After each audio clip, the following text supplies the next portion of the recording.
साथियों सभी को नमस्कार। ज्ञान मार्केट के कमांडो जीएमसी चैनल में आप सभी का स्वागत है। साथियों जो पहली बार इस चैनल पे आए हैं, इस चैनल को सब्सक्राइब कर लें, लाइक करें, शेयर करें और बेल आइकन को दबाना ना भूलें। दोस्तों, पिछले वीडियो में हमने बात किया था महाकुंभ के किस्सा 1 भाग 1 के रूप में। आज हम दोस्तों भाग 2 की कहानी शुरू करेंगे, भाग 1 के खत्म होने के बाद की। तो आज दोस्तों करते हैं। कुमारिल भट्ट से शास्त्रार्थ करने शंकराचार्य पहुँचे थे।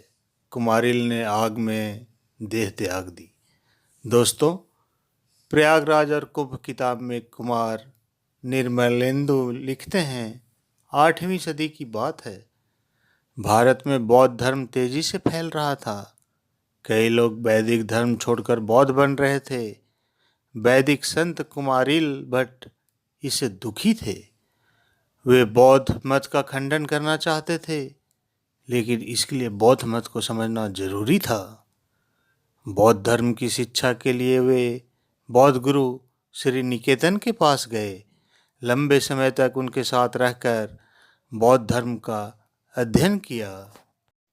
हालांकि इसके बाद वे वैदिक धर्म के प्रचार प्रसार में जुट गए। कुमारिल को इस बात का दुख था कि उन्होंने अपने गुरु को धोखा दिया है, उनसे झूठ बोलकर दीक्षा ली है। इसके लिए वे प्रायश्चित करना चाहते थे। दोस्तों, तब गुरुद्रोह का दंड था तुसानल भूसी की आग में जलकर प्राण त्यागना। दोस्तों, कुमारिल ने तुसानल के लिए संगम को चुना। वे संगम के पास भूसी की आग में बैठ गए। इसी बीच वहाँ से आदि शंकराचार्य गुजर रहे थे। उन्होंने कुमारिल के बारे में सुन रखा था। शंकराचार्य ने अपना परिचय दिया और बोले, मैं तो आपसे शास्त्रार्थ करने के लिए आया था। आप इस तरह देह त्याग नहीं कर सकते। अगर आप आज्ञा दें तो मैं पवित्र जल छिड़क कर आपको जिंदा कर सकता हूँ। कुमारिल ने कहा, मैंने गुरुद्रोह किया है, इसकी सज़ा तो मुझे मिलनी ही चाहिए। आपसे शास्त्रार्थ करने की स्थिति में नहीं हूँ। मैं चाहता हूँ कि आप मेरे सामने खड़े रहो। मैं आपको देखते देखते प्राण त्याग दूँ। देर बाद कुमारिल का शरीर जलकर भस्म हो गया। इतिहासकार हेरम चतुर्वेदी कहते हैं, प्रयाग आने के बाद शंकराचार्य ने चारों मठों की स्थापना की।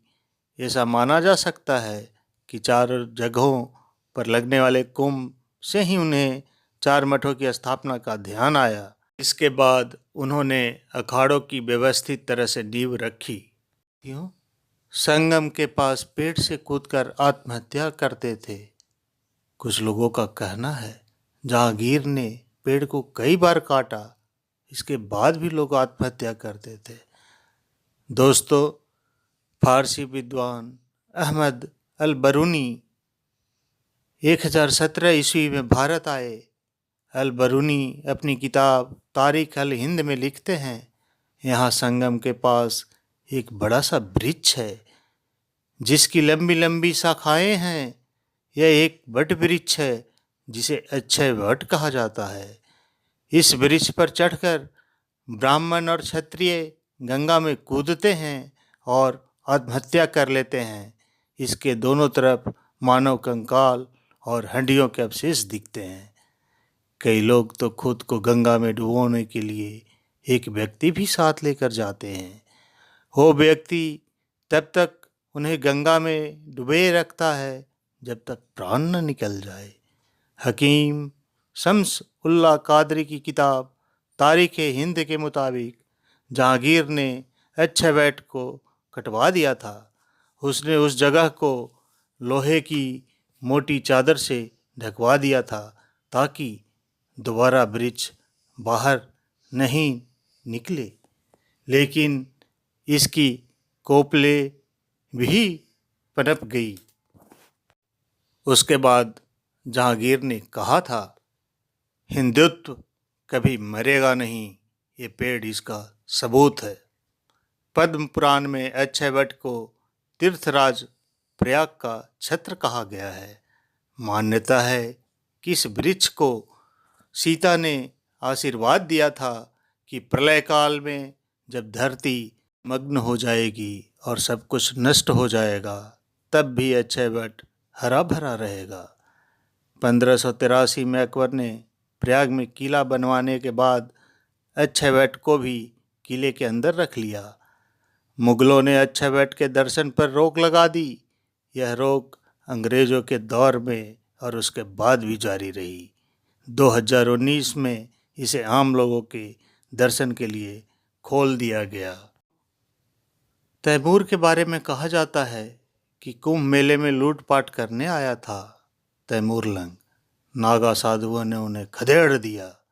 इलाहाबाद विश्वविद्यालय के प्रोफेसर धनंजय चोपड़ा अपनी किताब भारत में कुंभ में लिखते हैं, 1398 में समरकंद के आक्रांता तैमूर लंग ने हरिद्वार के कुंभ में लूटपाट की, साधुओं का नरसंहार किया।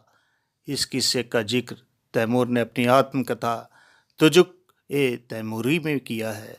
तैमूर लिखता है, मलिक शेख पर फतह करने के बाद मुझे खुफिया जानकारी मिली कि यहाँ से 2 कोस की दूरी पर काफ़ी संख्या में हिंदू लोग अपनी पत्नी और बच्चों के साथ इकट्ठा हुए हैं। उनके पास अथाह धन दौलत और पशु है। मैंने तीसरे पहर की नमाज अदा की और अमीर सुलेमान के साथ दर्राए कुटिला की ओर रवाना हुआ। साथियों, तैमूर लंग ने मेले में लूटपाट की, मंदिर तोड़े, महिलाओं को बंधक बनाया। नागा साधुओं को जब पता चला तो वे तलवार भाला लेकर तैमूर की सेना पर टूट पड़े। मजबूरन तैमूर हार कर भाग खड़ा हुआ।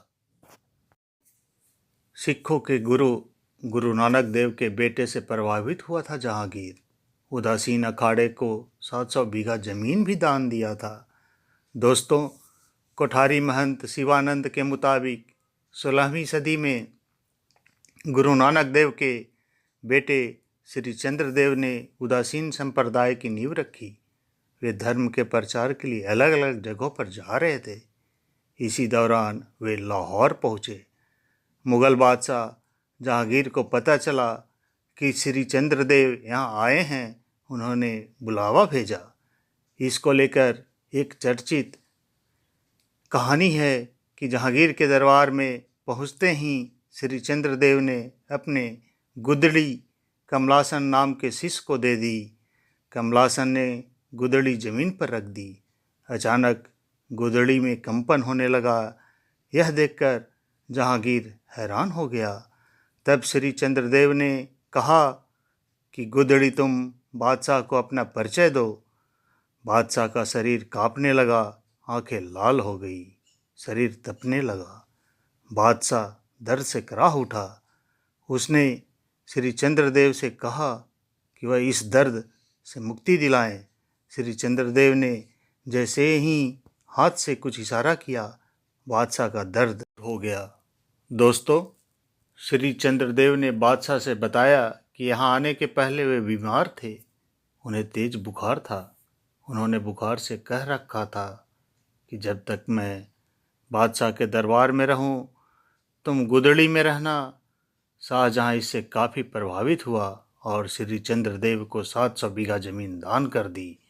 आगे चलकर ये ज़मीन उदासीन अखाड़े को मिली। साथियों, दारा सिकोह ने कुंभ में शास्त्रार्थ शुरू करवाया और ये भी कहा जाता है कि औरंगजेब जब बीमार होता था तो गंगाजल पीता था। दोस्तों, इतिहासकार हेरम चतुर्वेदी अपनी किताब कुंभ ऐतिहासिक वाङ्मय में लिखते हैं, शाहजहाँ ने बड़े बेटे दारा सिकोह को प्रयाग का सूबेदार बनाया था। वे कुंभ के दौरान यहाँ आते थे, संगम पर साधु संतों की संगत में रहते थे। उन्होंने उपनिषदों का अध्ययन किया, संतों के बीच शास्त्रार्थ परंपरा शुरू की। हालांकि उनके छोटे भाई औरंगजेब ने गद्दी हथिया ली। इससे साधु संतों को काफ़ी तकलीफ पहुंची। औरंगजेब भी कुंभ में शामिल हुआ था। यहाँ के मंदिरों को ग्रांट भी दिया। उसने तो बनारस के कोतवाल को फरमान भी जारी किया था कि जो हिंदू स्नान के लिए आ रहे हैं उन्हें तंग मत करो। मुझे शिकायत मिली है कि तुम उन्हें परेशान कर रहे हो। हालांकि बाद में उसने कर लेना शुरू कर दिया। 1665 में फ्रांसीसी यात्री जीन बैप्टिस्ट इलाहाबाद आया था। उसने लिखा है कि गंगा यमुना के संगम पर बने किले में जाने के लिए टैक्स देना पड़ता था। राजकीय अभिलेखागार के दस्तावेजों के मुताबिक औरंगजेब गंगाजल को स्वर्ग का जल मानते थे। एक बार वे बीमार पड़े तो उन्होंने पीने के लिए गंगाजल मंगवाया। फ्रांसीसी इतिहासकार बर्नियर ने अपने यात्रा वृत्तांत में लिखा है, औरंगजेब कहीं भी जाता था तो अपने साथ गंगाजल रखता था। वह सुबह के नाश्ते में भी गंगाजल का इस्तेमाल करता था। अहमद खां प्रयाग पर कब्जा करने ही वाला था। नागा साधुओं ने उसके हथियार घोड़े छीन लिए। 1751 की बात है। झांसी गजेटियर के मुताबिक अफगान शासक अहमद खां बंगस ने दिल्ली के वजीर और अवध के नवाब सफदरजंग को हराकर इलाहाबाद के किले को घेर लिया। वह तेजी से नगर पर कब्जा करने की तरफ बढ़ रहा था। बड़े घरों की महिलाओं को अगवा कर रहा था। इसी समय संगम में कुंभ लगा था। उसमें नागा सन्यासियों का एक विशाल समूह स्वामी राजेंद्र गिरी के नेतृत्व में पहुंचा था। नागा सन्यासियों ने पहले कुंभ में स्नान किया, फिर तलवार लेकर बंगस की सेना पर टूट पड़े। फरवरी से अप्रैल तक नागा सन्यासी और बंगस सेना के बीच युद्ध हुआ। आखिरकार अहमद खां की सेना को पीछे हटना पड़ा। बंधक महिलाएं छुड़ा ली गई। नागा साधुओं ने अफगानों से उनके हथियार और घोड़े भी छीन लिए। क्यों? हिरन चतुर्वेदी बताते हैं, इलाहाबाद का किला नहीं जीत पाने पर अहमद खां काफ़ी निराश था। वह ठगा हुआ महसूस कर रहा था। उसने अपनी खींच निकालने के लिए इलाहाबाद के परकोटे वाले पूरे शहर में आग लगवा दी। सिर्फ उन्हीं जगहों को छोड़ा जहां अफगानी रहते थे। वरिष्ठ पत्रकार धनंजय चोपड़ा अपनी किताब भारत में कुंभ में लिखते हैं, नागा साधुओं ने कई बार मुगलों के आक्रमण का सामना किया। कई भारतीय राजा महाराजाओं की मदद की। इसलिए बड़े बड़े राजाओं ने नागा साधुओं को चांदी के सिंहासन, पालकी और छत्र जैसी बेशकीमती चीज़ें दान दी। कुंभ मेले में इनका खर्च उठाया। इसके बाद ही कुंभ स्नान को शाही स्नान नाम दिया गया।